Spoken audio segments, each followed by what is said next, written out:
Hello and welcome to the Plaid Sheep Oracle. This is a collective reading, and it's about this upcoming Mars-Pluto opposition that perfects on April 26th. I've been thinking about how to do a reading. Did I want to do a reading about it? I considered doing a pick a card where each pile would have Mars and Pluto and then the two together. But this morning, this card was really standing out. And the Seven of Wands is Mars in Leo. Traditionally, that's the correspondence. And there is, in this particular Seven of Wands, certainly the sense of battle, and not just a battle that's about to begin, but one that's been raging for a while.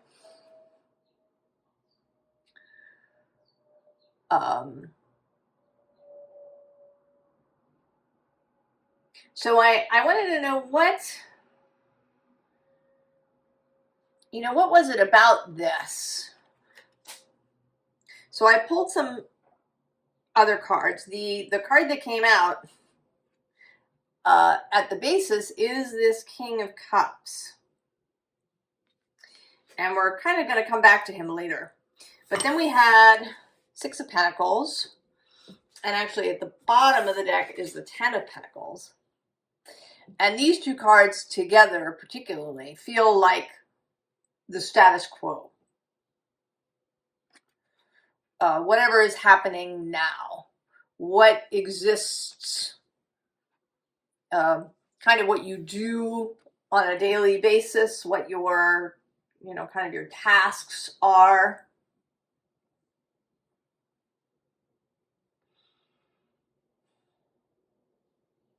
Where you stand. And then there's the wand. The wand that has been offered, which is both inspiration as well as your inspiration and ability to act and to create.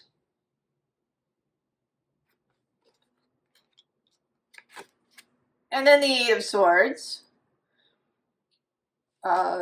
Internal confusion, mental confusion, analysis paralysis, not seeing the way through, also feeling your way, and then the Page of Pentacles.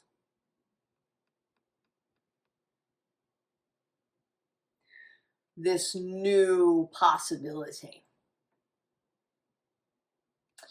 So what came through for me really for what this kind of is about is how are you using your wand?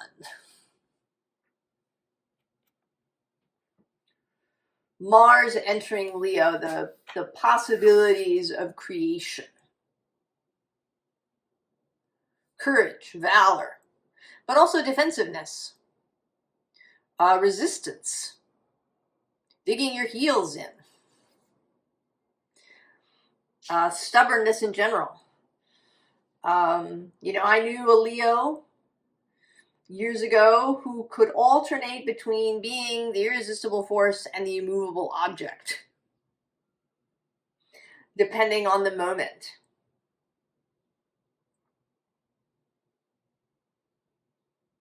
And she would not be turned. And sometimes this is good. Persistence, holding your course, holding up your own values. But then at other times, it actually was not in her favor. She was resisting a change that would actually have been in her favor, but she couldn't see it.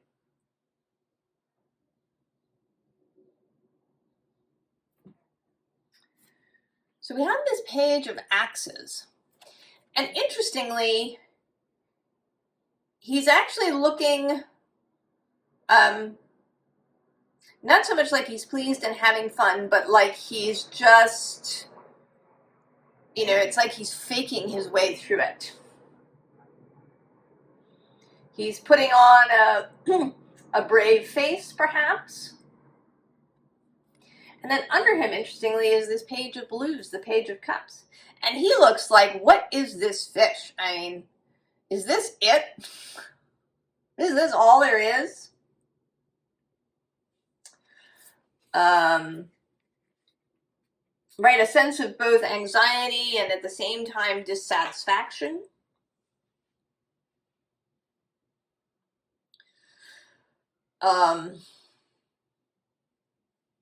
You know, and we like to say that, you know, childlike energy can also be really useful. It can get you out of a rut.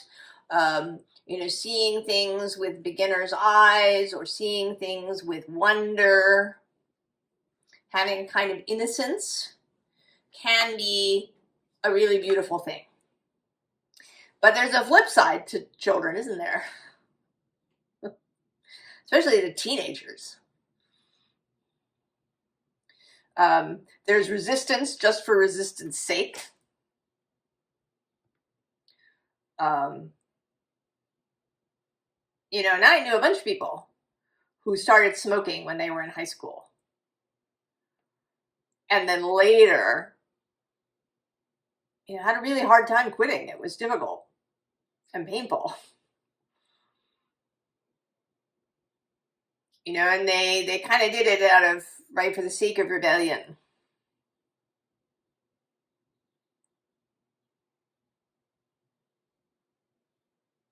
And when you're a teenager, maybe you need to do this in order to individuate, to find your own way, to understand how consequences really work when you're a kid and a teenager, right? Learning that, you know, if you stay up really late and then you have to get up in the morning, that you feel really tired. It's not pleasant. That if you drink too much, you have a hangover and feel like death in the morning. That there are consequences to things. But once you come into adulthood, into your life, then rebellion for its own sake, rejecting everything maybe that is traditional or that has come before, rejecting everything that might be institutional in some way,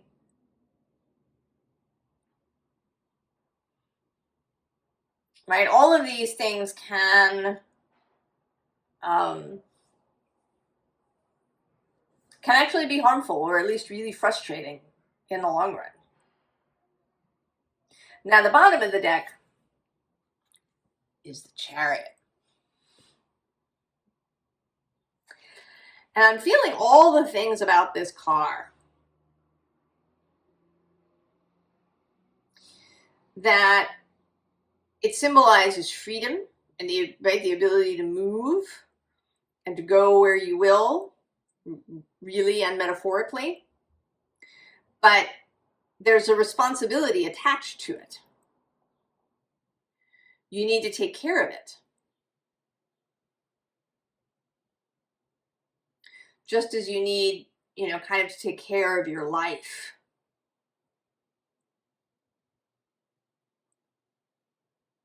That endless freedom can sometimes be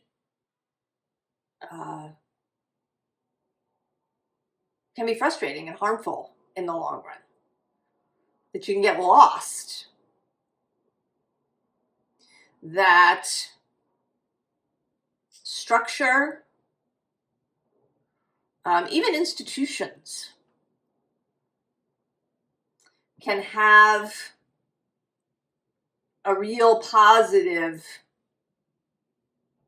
in your life, can be a real benefit to you and to society at large. that as much as we want to be individuals and have, you know, our set of opinions, that we also need to have something that we're all for.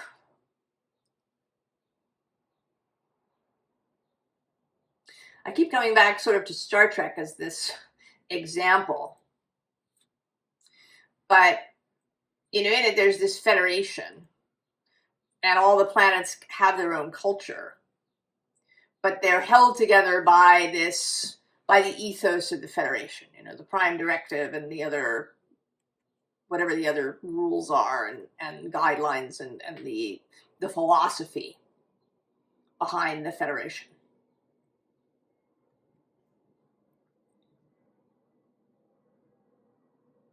So there is a shared ethos, a shared narrative, a shared set of goals, or kind of a shared vision that people can be all for. So that there is, right, there's a unifying thing. And that it's not about, you know, becoming the Borg, where everybody's exactly the same and there's, you know, groupthink and you have to conform or you're out. That there is a way to balance these forces, and that it starts with each individual balancing those forces.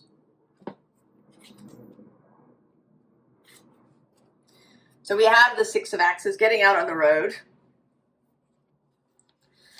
Jack Kerouac. And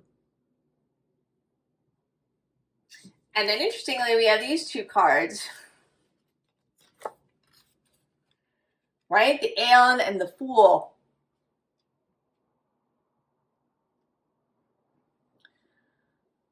So there's an adult and a child. There is the Aeon, which is kind of the end of the tarot, just before the World card. And then the Fool, which is at the beginning.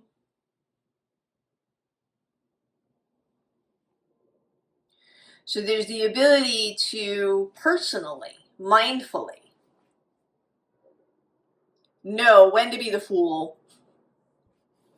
and when to be the Aeon.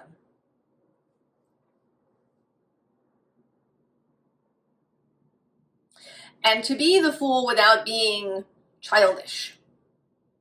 To have this sense of newness and wonder and optimism,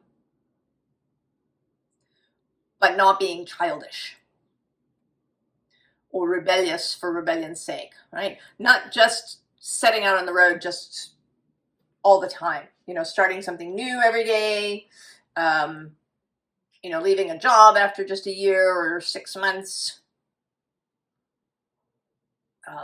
you know, going from relationship to relationship to relationship, because there's, you know, you need your freedom, you have to be free. But it was Janice who said, freedom is just another word for nothing left to lose.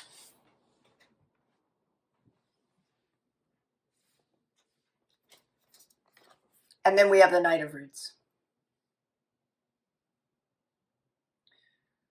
That steady dedication and devotion. Because you want to be good, you want to get skilled, you want to be a master at your life. And it takes practice. And doing different things. Right? Practicing, but also, you know, in this example, playing Mozart, as well as, you know, maybe learning how to fiddle.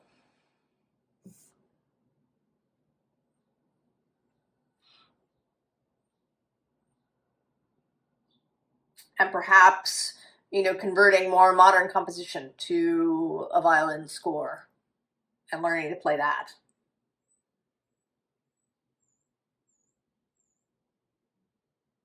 that once you have mastery of the instrument,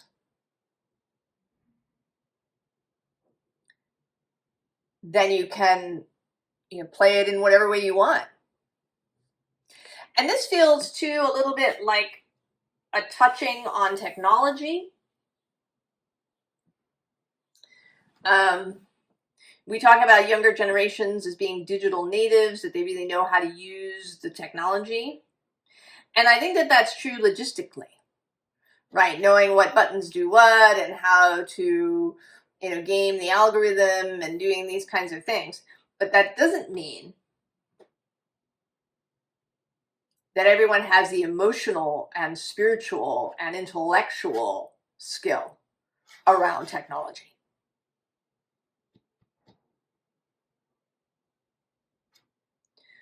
Again, with the Star Trek,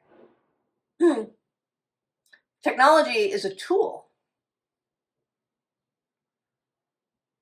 right? It takes them to other planets, but it doesn't take over their life, right? Picard reads books, physical books, in his off time.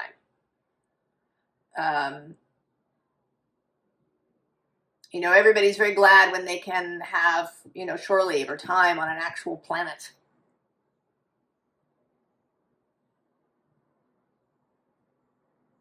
Picard's brother, has a vineyard and grows grapes, with his own labor.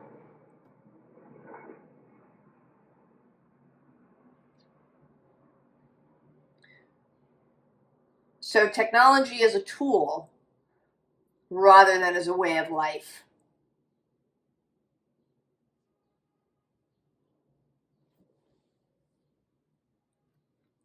So then we have release. And right under it, and this card has clung to the release card, no matter how many times I've shuffled the deck in the last couple of weeks, these two cards have clung together. Release and faith.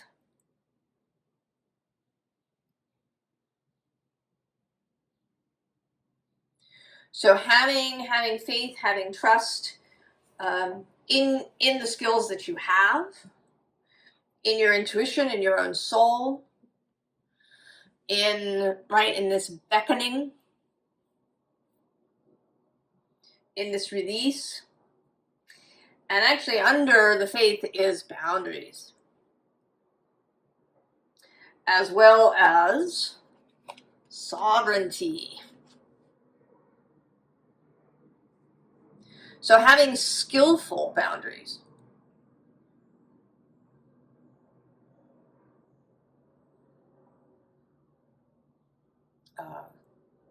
Not resisting and shutting things out of fear or, out of a sense that you have to rebel, that you have to resist. Right? Personal sovereignty means that you make your own decisions. And you do them with a sense of integrity, both for yourself and for the group. Right, bottom of this deck, wisdom.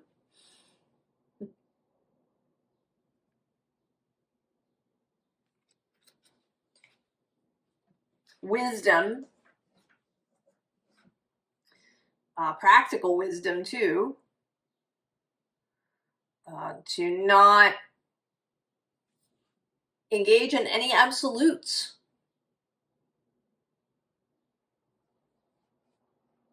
That different situations may require different responses.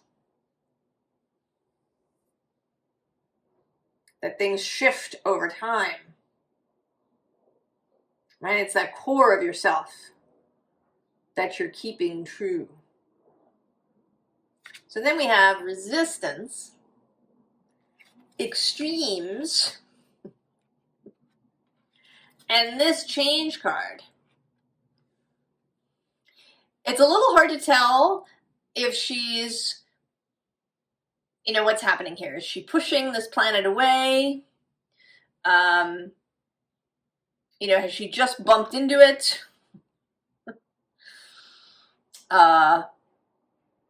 Does she actually want to be here with it? So the storm is coming. And I was thinking about it too. As you may know, Pope Francis has died. And so now they're going to choose a new pope. And if you go online, you can find the names of the sort of front runners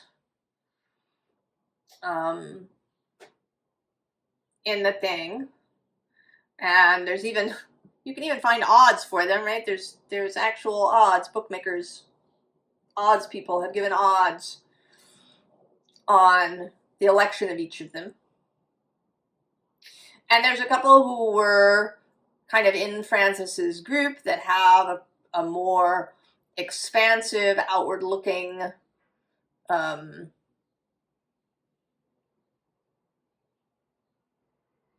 perspective. And then there's some who are more traditional. You know, to really see the hierarchy of the thing.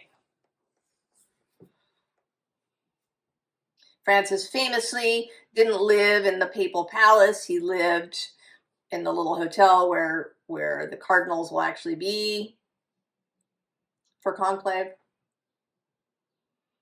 He would, you know, go out on errands himself. He got rid of all the glass enclosed Pope mobiles.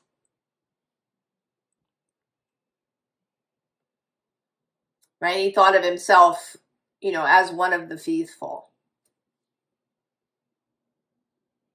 And so do we sort of continue in that way?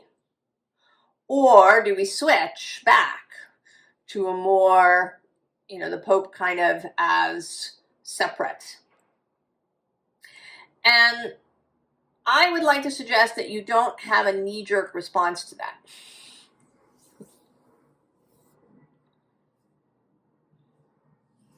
That you really think about the possibilities for each thing. Because there is a way in which there's some downsides to Francis's choices.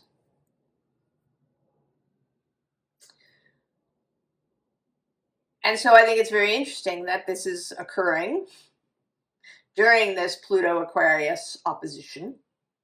There's also, on May 17th and 18th, there's going to be a Uranus Cazimi, Uranus in the heart of the sun. Mercury is going to conjunct Chiron in this period. Jupiter will square the nodes. So there's a lot of stuff happening. How do you see it? You know, are some things definitively bad and other things definitively good?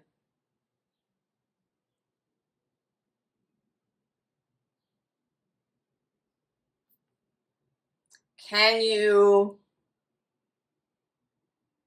do a little practice of where, where you might, want to try and see, well, what's the opposite? What if the opposite is true?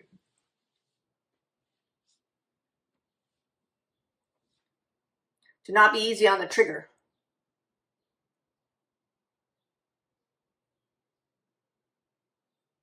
I think that we're in this really like malleable liquid phase at the moment.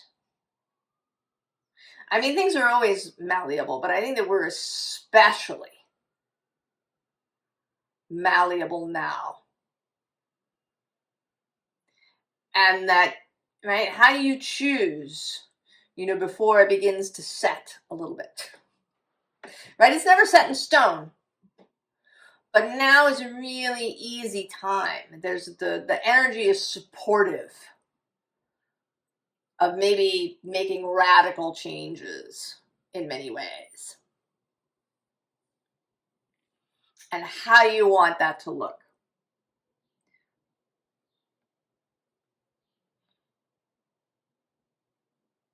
right? To be mindful about that, right? Because we have desert dreams. Often faiths, religions come out of the desert because there's space, there's quiet to hear your own small, still voice.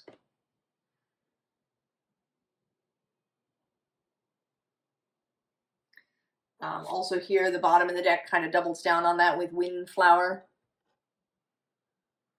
To sit and consider.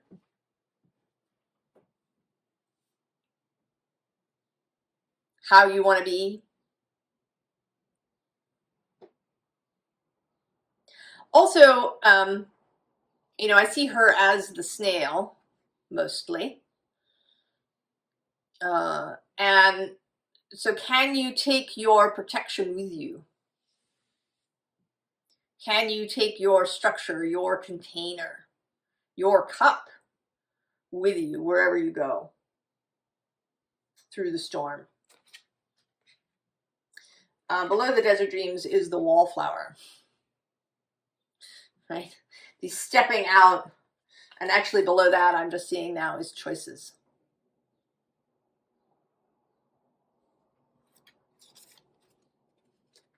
How do you make choices? How do you use your wand?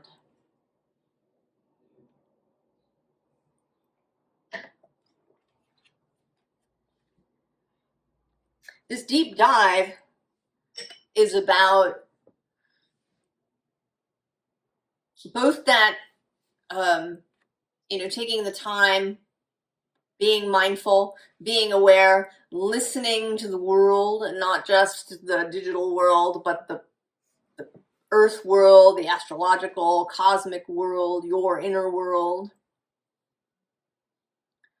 Being really connected and open. Possibly to alternative information.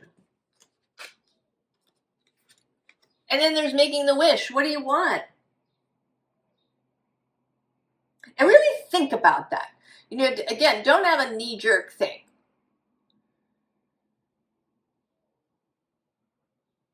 Right? I wish there were peace on earth all the time. Well, maybe. But that might not be really human or natural.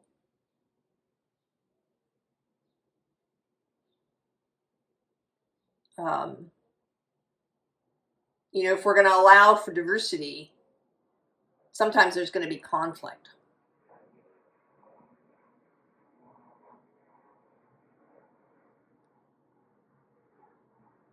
So think about how you want to feel, how you want to move through the world. I don't think it's about exact specifics, but just a sense of what you kind of want life to be like, how you want people to move if possible.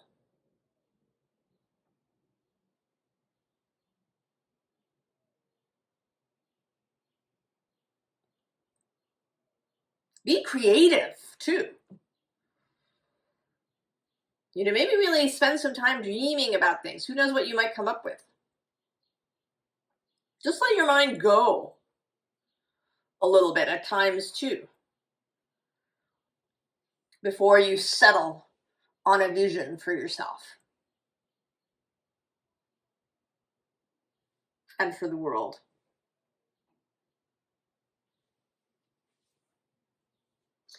And then try and have faith that it's possible.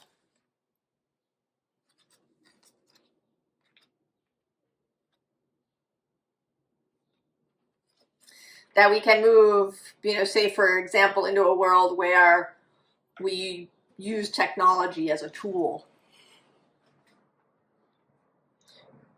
where it really makes a difference, where we work in concert with nature.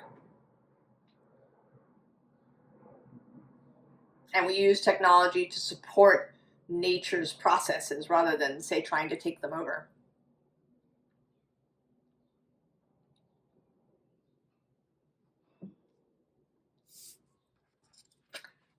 And then, of course, soulmates. And actually, Pluto and Mars, they're both the guides for Scorpio. They have a lot in common.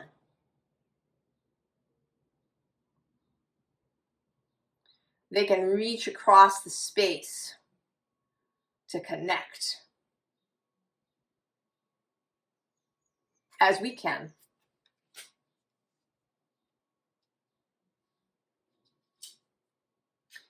So then we have Judgment repeating. And here, it's this, you know, she's kind of taking this last look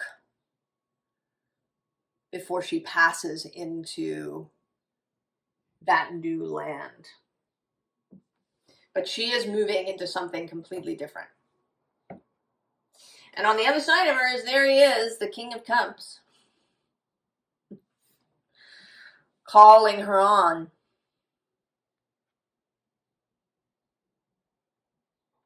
To a heart and love-based view. And that isn't always necessarily about peace or a lack of conflict, but it does have this basis of everyone being worthy of love and belonging, and of being emotionally and spiritually skillful. Below him is the Tower.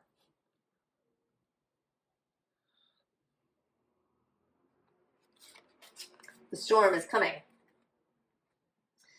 So the bottom of the deck has this Five of Swords, right? Is that where you want to be? Do you want,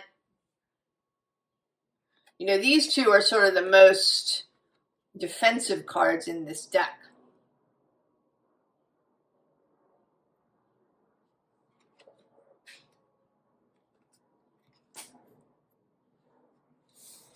But alternatively, we have the Page of Wands, right? A new Page of Wands. Or actually, I'm sorry, this is the Page of Swords. Where did I, is there a Page of Wands? No, I guess this is the third page. We've actually had all four now. We've had Wands, Swords, Cups, and the Page of Pentacles showed up in this deck. So all the pages, all the possibilities of learning, and also all the possibilities of receiving messages. That's one of the things that pages do. They're messengers. They run errands for the king and queen. And she seems actually, right, she looks a bit like the magic mirror, or kind of a magical face that's just appeared to give you a message.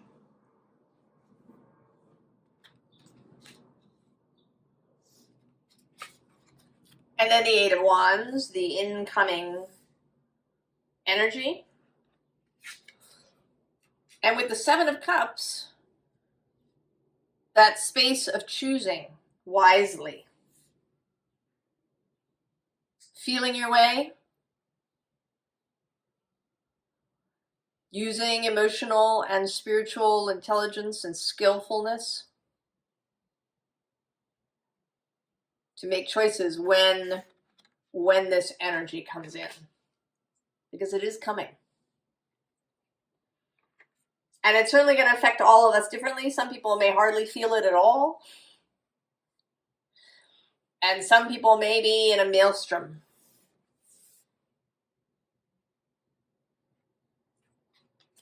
And then the Emperor. And an Emperor who's kind of, you know, he's sort of double checking.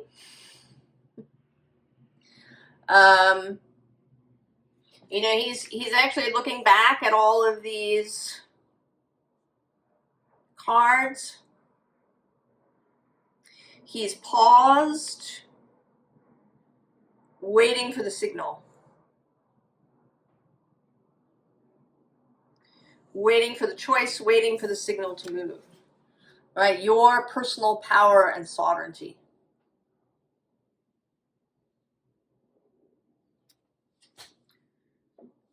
taking the time to know,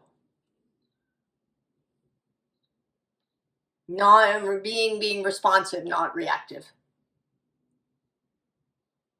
to the storm. So a lot of that was kind of advicey, but I had this notion to shuffle live, as it were, to pull out some formal advice. And interestingly, the bottom of this deck is this Judgment, Awakening. Also calls to this release card.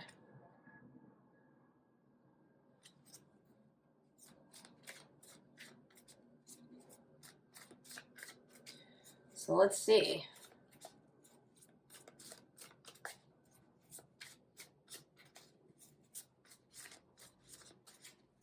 What will come out?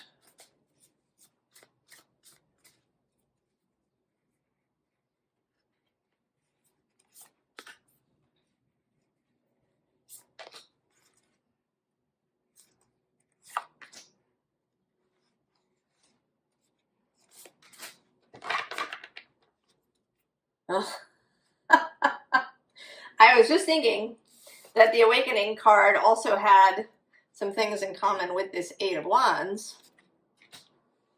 And there it is, the Eight of Inspiration on the bottom of the deck. The underside, oh, we have the Six of Voices.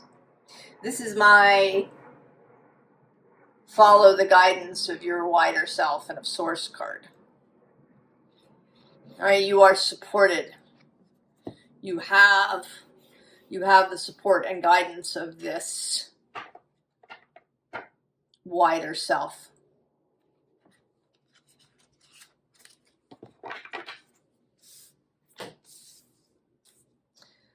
Who's under there? Oh, there's that Five of Swords, but here with the olive branch.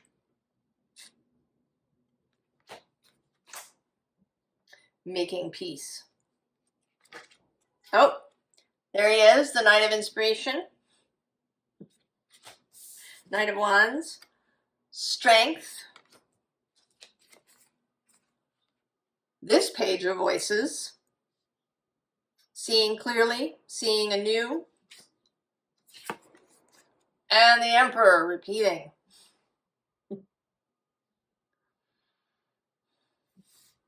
And here, not in a fight, but in a dance.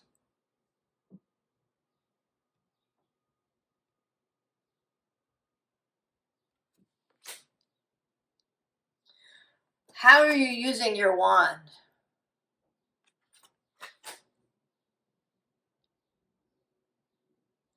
Is it constantly in resistance? Are you beating things back? Are you always fighting?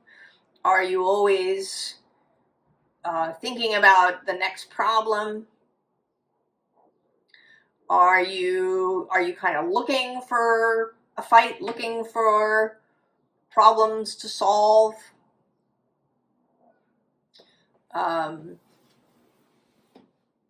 If you're somebody who does well in a crisis, who finds clarity in crisis, you might start looking for it, right? Even generating crisis. And it might be time to find a new way. That up until this point, it's benefited you. You've been through crises. You were able to find clarity. But now you can change. You can have a different energy. You are no more stuck, right, with the exactness of your natal chart than you are with your DNA. Right? We know now in epigenetics that genes turn on and off. Also that there's way more to you than just your genes. That things can express in different ways. And this is true of your natal chart too. Or your human design, I want to say, if you're into that. Because there is, for example, a human design type that is about learning through struggle. as opposed to seeing the world as a generative, beautiful place. And I believe that you can change that. That you can learn.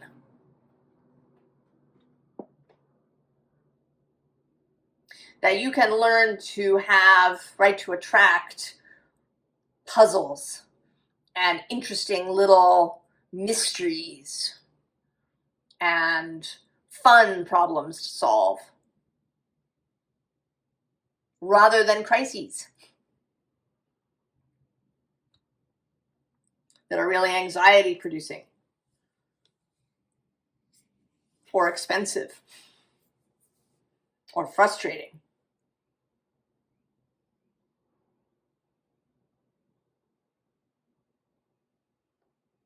And thinking about these things, thinking about how you use your wand,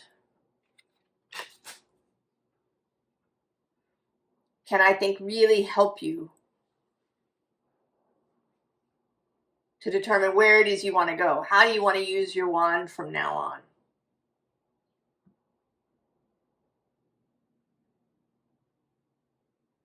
I hope that this was helpful. I hope that this upcoming transit will be really generative for you. And I wish you the very, very best. And I will see you next time. So long.